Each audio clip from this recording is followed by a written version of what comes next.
চলে আসলাম একটা নতুন ভিডিও নিয়ে। তো তোমরা দেখতেই পাচ্ছ আমি আবারও আজকে বানিয়েছি বিরিয়ানি। আগের দিনের বিরিয়ানিটার থেকে আজকে বিরিয়ানিটা অনেকই সুন্দর হয়েছিল।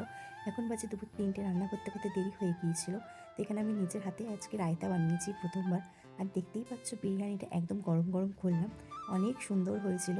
প্রত্যেকে খেয়ে বলেছে অনেক ভালো হয়েছে। এখানে আমি করেছিলাম এগ চিকেন বিরিয়ানি, সাথে ছিল চিকেন কষা, আর আমার হাতে স্পেশাল বানানো ছিল রায়তা। এখানে আমি তোমাদের একটু দেখিয়ে দিই, বিরিয়ানিটা দেখো কতটা সুন্দর লাগছে দেখে। আর একদম গরম গরম সার্ভ করে দিলাম সবাইকে।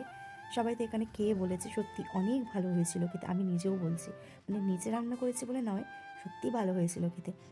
বম্বে বিরিয়ানি যেখান থেকে বিরিয়ানি খাই, ওখানকার বিরিয়ানিটাও এরকমই হয়। তোমরা দেখতেই পাচ্ছ রায়তা দিয়ে তো আমি এখানে বিরিয়ানিটা খেয়ে নিলাম। আর চিকেন কষাটা করেছিল মা, অনেক ভালো হয়েছিল খেতে। আমি তো এখানে প্রত্যেকটা খাবার খুব মজা করে খেয়ে নিলাম।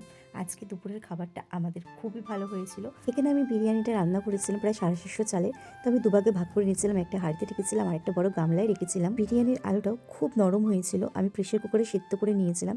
আর সাথে কেটে নিয়েছিলাম লেবু। আমি তো ওই ডিম দিয়ে রায়তা, চিকেন দিয়ে আর লেবু চিপে ভাতটাকে ভালোভাবে খেয়ে নিলাম। তোমাদের ভিডিওটা ভালো লাগলে অবশ্যই লাইক করো, চ্যানেলটা সাবস্ক্রাইব করে আমার পাশে থেকো। দেখা হবে নেক্সট ভিডিওতে। বাই।